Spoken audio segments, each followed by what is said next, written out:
And we're live. Oh. Okay, Drake. Or should I say Jack? Don't ever call me Drake. I heard this is how you become the greatest pedophile in the world. Okay? I'm going to use this Oh. teddy bear to speak on behalf of me. Oh, no, Okay? no, you didn't. Come on. You can't wear a fancy ass jacket that's expensive and have a teddy bear. Come on. Anyway, good afternoon, good morning, good evening, ladies and gentlemen, wherever you are, whatever time it is for you right now. Just know that you are locked in on To The Point with Skip. and the King. You guys know what to do. Find us on Apple, Amazon, Spotify, Twitter, Instagram, Facebook, and on YouTube, which is hopefully where you're watching us. Because if not, you're bootlegging, you owe some money. Click subscribe, click like. We love all your comments. We love everything that you guys have to provide for us. We also love your love for our great guest, especially today, my man Josh from Clutch Point, from Raptors Republic, from wherever you could find him. Great basketball mind, and it's a pleasure to have you on the show today, brother. How are you doing? Doing great, man. It's awesome to be back. So thank you guys for having me return to the show. I clearly didn't scare you guys off. That's good. No. No, you're good. You're always welcome. You're always welcome in our home. And the reason why we have you here today is because it's been a hot topic, man. Like, oh my goodness. Did you see what happened the other day? Did you guys see it? What did Nick Nurse have to say the other day? You want me to tell you the quote? Yeah, please tell me the quote. Let me see if I got it up here. It wasn't a disruptor. Nick Nurse said that it's been a little bit of a negative because he's capable of really getting after the ball and getting his hands on the ball a lot, and that's what we want him to do. But this is regarding Gary Trent Jr. And he said he kind of fits us if he does that, and if he doesn't, then he doesn't fit us, which is kind of an eyebrow-raising comment when you really start to unpack it. You start Look at these beautiful eyebrows; they're raised, brother. You start thinking about what doesn't fit us really means. It's interesting. Now, okay. So before we get into the nitty-gritty about it, Josh, you have a lot of information and you have a great basketball mind. So I would like to ask you first, what is Gary Trent's value to the Toronto Raptors? To the Raptors, it depends. I mean, or if you want to talk, maybe his value in general. Yeah, I mean, it depends, right? Gary's like most players, until you get to kind of superstar and talking about superstars is very contextual. The thing about the Raptors is they're very reliant on Pascal Siakam as the focal point of the team. So, Gary Trent Jr. on the floor without Pascal is one thing, as I'm sure, fans watching when we're recording this, last game they played was against Brooklyn. Gary out there with OG, those are two of the guys they actually have in the rotation who aren't out. And you kind of saw the limitations even in a game like that, right? Where the Nets are kind of able to zero in on Gary in certain scenarios, and then his inability to get to the rim leads him to be not so much of a problem even on nights where he's going to get more touches. Throw Pascal Siakam into the mix and have the Raptors actually be healthy. All of a sudden you can play Gary what he's supposed to be, which is, or at least at this stage in his career, which is as a finisher, right? That's where he has his strengths are all there. His scoring works much better in those scenarios. His ability to attack closeouts, his weaknesses are minimized a little bit there, and so playing within the role of the offense there, that's sort of how you see Gary skyrocketing to his peak, I guess, with the Raptors. So in terms of the value there, I mean, I think it's middling. He is in a contract year, as we'll talk about, I'm sure more on here. But I'd say middling. Really, he's a role player on the Raptors, right? That's what he is. He's not a star. He's not an end of bench guy. He's a guy they need production from. On some nights he's going to get hot and he's going to score the ball a lot. Other nights you're just hoping he's maybe not taking too many contested jumpers. Thank you. Now, Skip. Thank you, Josh. Again, thank you very much. Skip, I got to ask you. I like how Josh took a sip. He was like the Kermit. He was like, and that's none of my business. Skip, I got to ask you, how well does Gary Trent Jr. fit in with the Raptors? Do you think he can be there long term, or do you think this is just him showcasing himself and quite possibly moving to another team for a better fit for the Raptors? What do you think his value is for the Toronto Raptors themselves as an organization? It's tough because he's kind of doing both of those things, right? I think he is kind of showcasing himself. I think a little bit, or I mean, I don't know if he's necessarily doing a great job of it so far this year, but I think there is sort of this thought that he is the most expandable of the young core pieces, quote unquote. Hold on a second, Skip. Hello, Lithuania. Can I speak to Arturas? Okay, Arturas, can you pull up GTJ's stats as a Raptor, please? Put that graphic on. Thank you very much. Yeah, I love you too. Okay, bye. Go on, Skip. All right. So Gary Trent is, I think, absolutely. I lost my train of thought a little bit there. I think what he brings ideally is the shooting, right? That's the number one thing. The Raptors are 26th in the league in 3-point shooting right now. You need him to be out there and to be a sniper. So far this year, he's only shooting 31% from three. That's just simply not good enough. You're looking at a guy who, quite frankly, just like Norm before him, just like Terrence Ross before him, doesn't do anything else. He needs to put the ball in the net because he's not going to be out there rebounding. He's not going to be making a lot of passes. He's not going to be an elite defender. I mean, we'll get into that a little bit based on the Nick Nurse quote, but he's not out there for his defense. He needs to put the ball in the net, and he hasn't done that so far this year. Now, if he can rebound to becoming that 37% shooter, what he was last year, I don't have his numbers right in front of me, but I think it was 36, 37%, something like that. If he can be that guy, then he has a very clearly defined role as, like Josh just said, a finisher, a guy who can, throw in 5 threes in a game, like really, really change the dynamic of a game just on the offensive end of the ball. Now, I think the interesting thing about that Nick Nurse quote is he's sitting here, he's criticizing Gary's defense. I don't think Gary's defense has been the problem. I think he's actually probably been a slightly better defender this year on overall. You look at like things like effective field goal percentage against, he's actually improved in that area this year. He's not getting as many deflections, he's not getting as many steals, but his defensive on-offs are not the problem. His offensive on-offs are terrible. His overall on-off is like -10, which is worse than the starting lineup by far.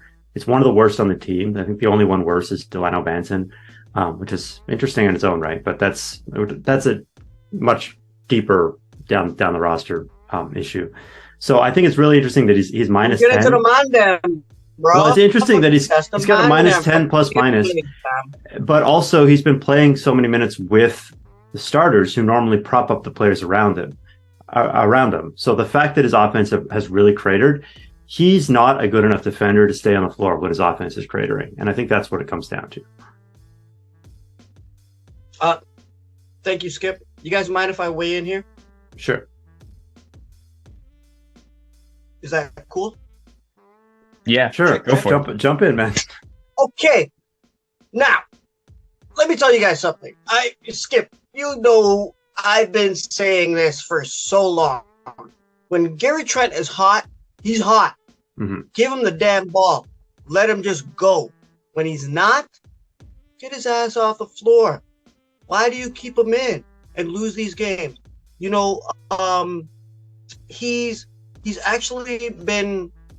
actually a shining star for the Toronto Raptors. Like that there's no doubt about that. He has provided a lot. He has done very well for the system. Are you talking about this year or last year? Because he's definitely not been a shining star this year.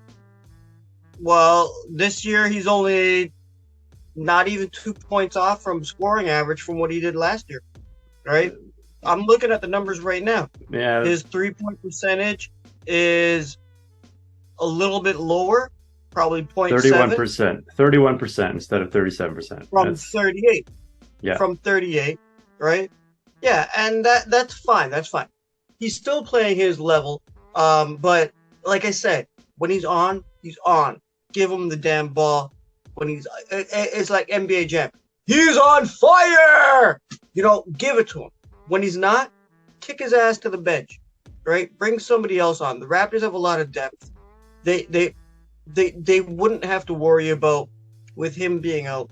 I don't know why Nick Nurse has taken a kin to him about keeping him on the floor when even though he's not doing well, but he has shown what he can do, and he has upped his value in the league. Like I asked you earlier, Josh, he has upped his value in the league, and I think there might be some potential for your Toronto Raptors to maybe receive something in return based on the comments from Nick Nurse, because, dude, those were pretty harsh. Do we see any potential trades based on Gary Trent Jr.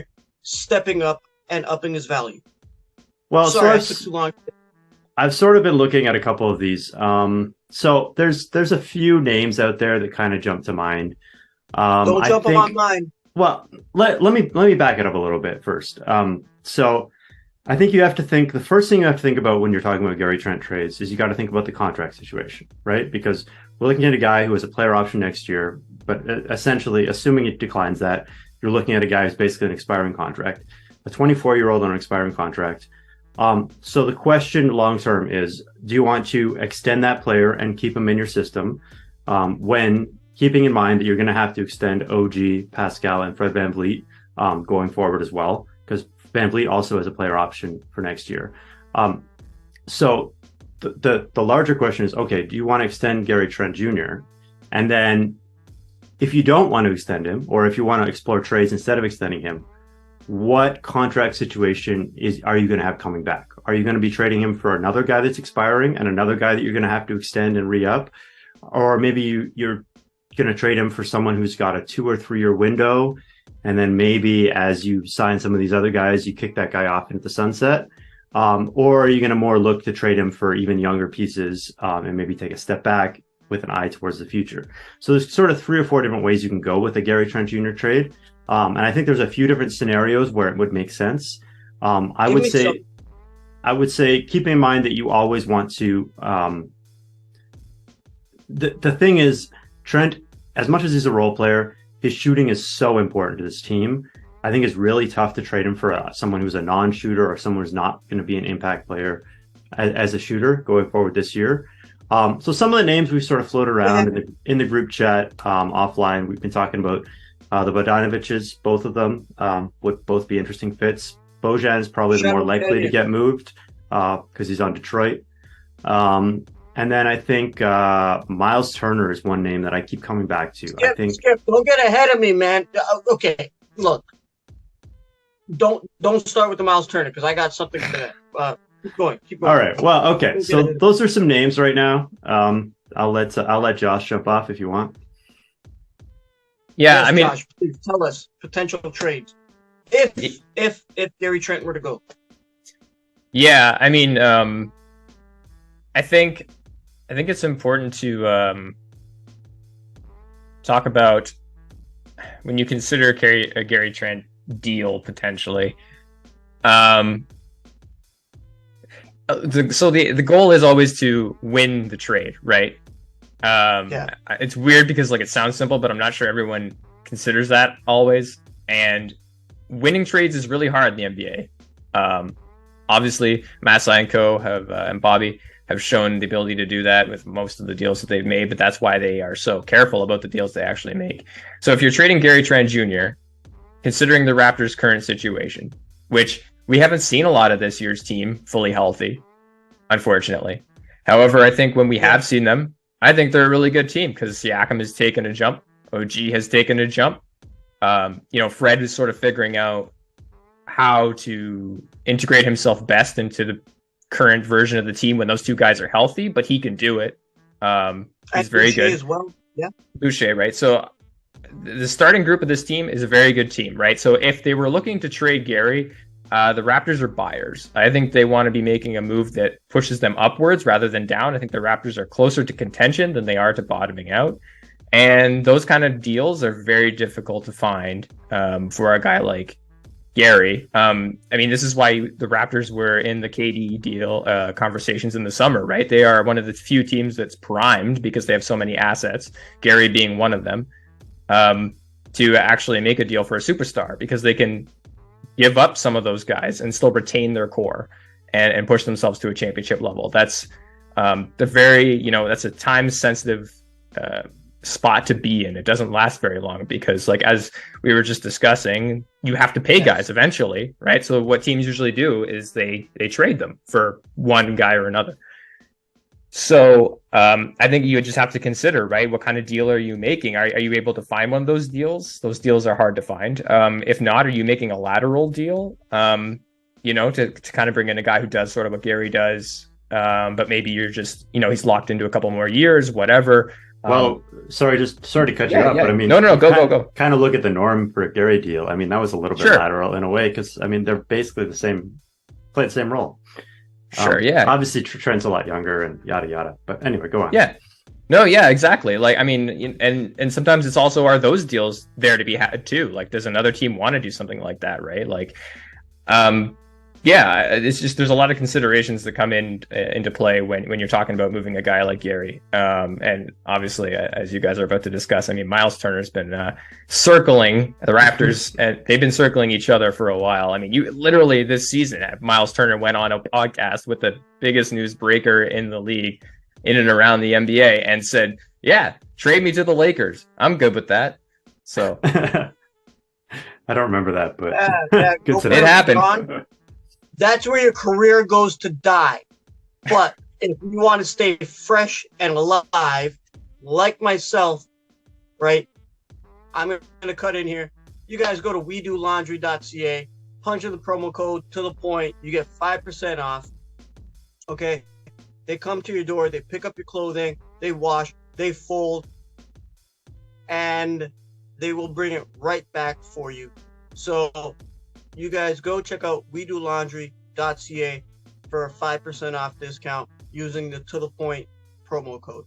Now, guys, okay, I've been saving this one. The Miles Turner idea. How fantastic would that be for the Raptors to replace Gary Trent Jr. with Miles Turner? Now, Skip, I know you're on that trade machine all the time. Playing like 2K or something, right? Now, how feasible is it? You look at the contracts. The contracts match up almost perfectly. It's you could just sit there and do it as a 1-for-1. Miles Turner for Gary Trent Jr. I'm not sure that Indiana is jumping at that, but you do that. Both expiring this year, so both teams would have to go back and sort of be talked into re-signing these guys or extending these guys. Probably, I think from the Raptors' perspective, or I think from Indiana's perspective, they would want a first-round pick in that trade. I think there's also some talk that maybe you'd have to include Malachi Flynn just because the Raptors are so close to the tax. Maybe throw a Malachi Flynn as a sweetener.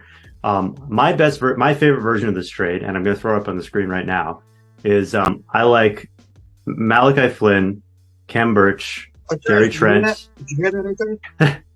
and a first-round pick for Miles Turner and TJ McConnell, because the salaries almost work perfectly for one thing, which is always the number one thing you have to look out for in these trades. But I think just the balance that would bring to the roster would be really exciting and dynamic, right? You'd be looking at a starting lineup of Van Vliet, OG, Scotty, Pascal, and Miles Turner, and then your bench. You got TJ McConnell as an initiator, which we've been talking for a while. We need a bench initiator. Then you still got Boucher, Otto, Thad Young, and when he gets healthy, Precious Chua. I mean, that's a solid 10-man rotation. And that starting lineup, I think, is really good defensively. It's really strong. It's got some shooting to replace what you're giving up in Gary Trent. Miles Turner is a really good shooter. So I think there's a lot of ways that trade would work. I mean, you might want to debate whether Indiana would want a second first rounder in that deal or something like that, or a second round pick. But I think there's something that could work there. Especially, I mean, keep in mind, Indiana's above 500 right now. They're actually ahead of the Raptors in the standings. So we're assuming that Indiana is going to kind of fall off as the season goes on. That may not be the case, but yeah.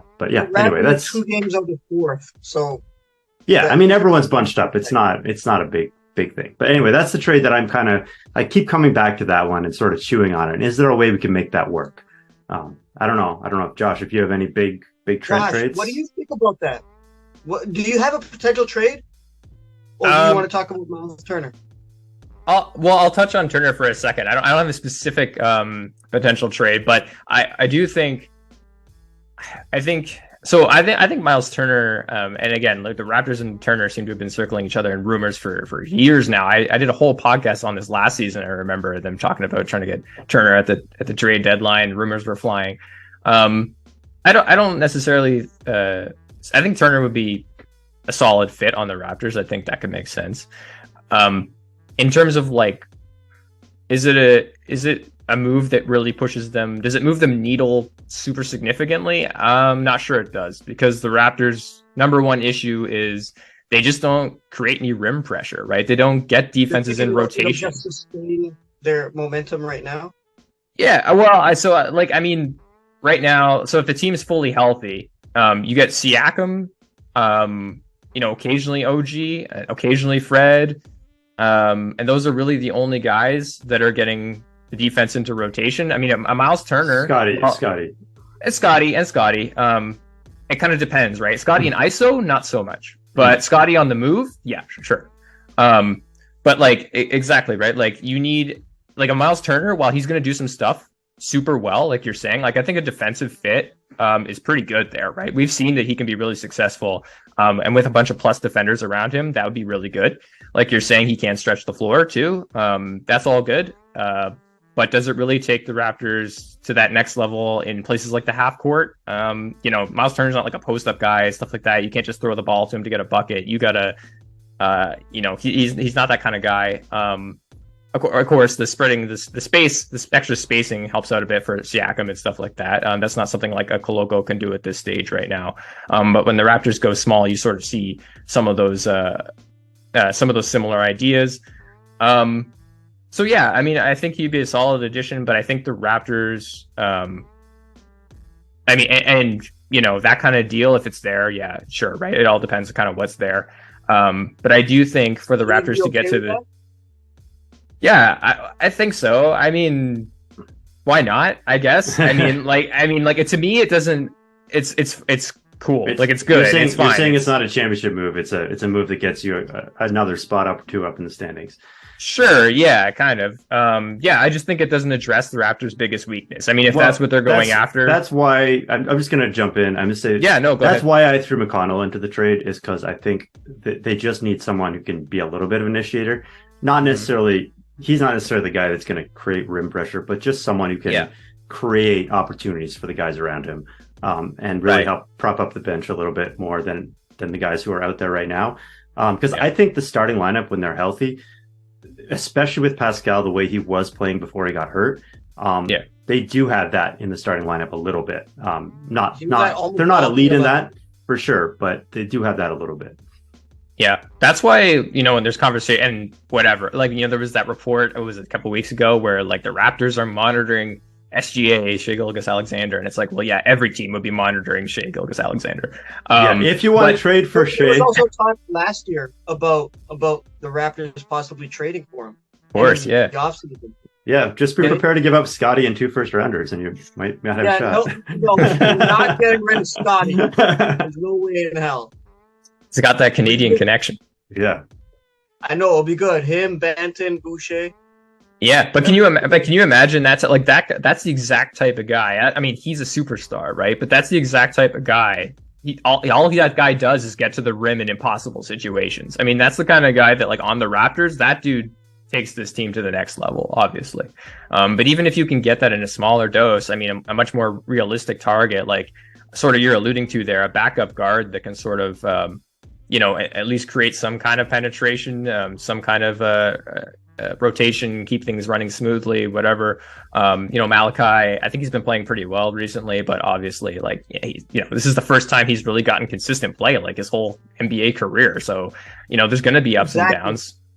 So, yeah, I mean, I just think that's a much more realistic look at that sort of target. But yeah, like a Miles Turner, like you're saying, is I absolutely could see that happening for sure. It'll be in conversations again. I guarantee it. Yeah. Yeah. Do you guys see any other possible trades if Toronto were to give up Gary Trent Jr. based on Nick Nurse's comments? Because that's what we're basing this all on. Do you guys see any other maybe possible trades that, like, who would you target if you were Messiah Bot? Josh? Yeah, let's go with Josh first. Yeah. I mean, I don't know. I mean, I think it has to be like, do I think Toronto's just like aiming to give up Gary Trent Jr.? I don't. I just think if the moment is right, if there's a move to be made, and it's the move that Bobby and Masai deem what they want to do, then I think Gary, like you said, I think he's expendable for sure on the team. He just is that kind of piece in the context of this team. But yeah, specific targets, hard to say right now, because I really don't think they're shopping Gary too much. I think if the team comes calling, they're not going to hang up the phone. But I don't think they're necessarily going around at this point. It's still really early in the season too. I don't think they're necessarily going around yet. Just saying like, all right, what can we get for this guy at this point in the season? Yeah, I think to jump on that, I think he's the ultimate tradable asset, right? He's young. He's on a big enough contract that if you're trying to get someone who's solid, you're going to have to send out some money. And he's got just about a big enough contract to send out in exchange for one of these guys. So he's just kind of in the perfect place, an expiring contract. But what you really want is to get him to a team that really values him and looks at him as like a long-term target, that they're going to bring him in and sign him to an extension kind of thing. And yeah, so it's got to be the right fit. It's got to be the right situation. I totally agree with that. I think when you're shopping around for other players, he's a guy that you're sort of the first name that the Raptors are sort of bringing up. So can we build something around this guy? But yeah, I don't think the odds are that they're going to trade him. I think it's pretty much 50-50, if that. You guys think it would be beneficial? Like Skip, you said it's 50-50. Do you think it would be actually beneficial that the Raptors do trade him, depending on if they get something great? Yeah, well, I think we already covered that, Brian. I think it's like, look, they don't need to trade Gary just to trade him. They don't need to dump him. They don't need to shop around, just see if there's a team that is willing to take him. Because, look, he does provide value to this team. The bottom line is if you need to go out and get somebody, if you need to go out and get a big name, if you need to make a trade for a guy who's sort of a middle-of-the-road player who's on a fairly sizable contract, Gary Trent Jr. is the number one piece that you're going to trade. Because I don't think you're looking to trade OG at this point. I don't think you're looking to trade Siakam or Van Vliet. I think Gary Trent is the one name that's going to come up. That's all I would say about that.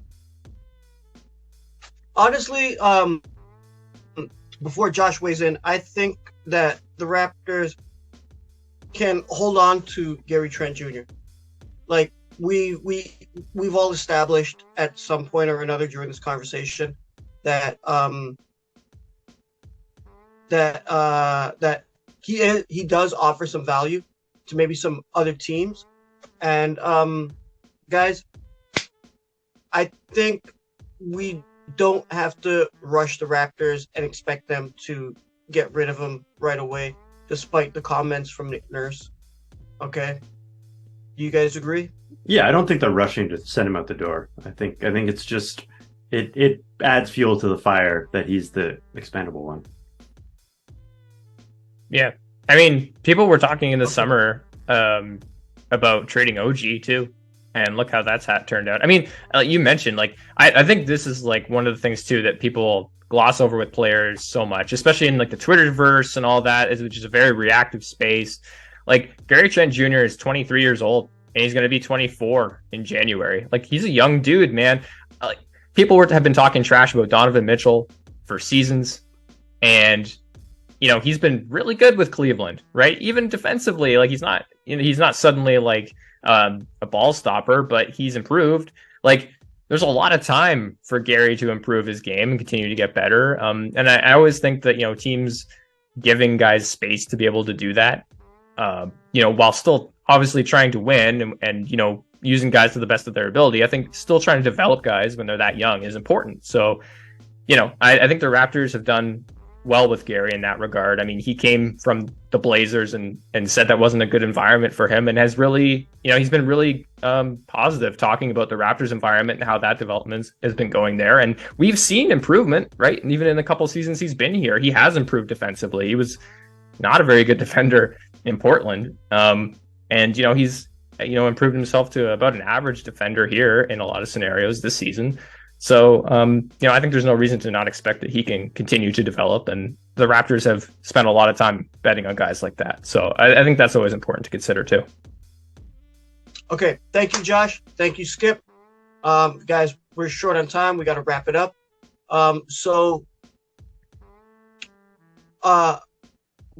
Give me one word. Skip's not good when it comes to this. Gary Trent Jr., gone or not? Yes or no? Skip, because I know they're going to take a while. More than 50% stays, but it's almost 50-50. Yeah. 9, 10, 11. Almost 50-50. Okay. Yes or no? 50-50. Up, down, or maybe? Maybe. Okay. Josh, Gary Trent stays? I think he stays, yeah. Okay. I think he should stay. It's quite possible. I wouldn't mind shopping his ass out too. But okay. So since we are pressed for time and we're about to cut out, thank you to the free Zoom.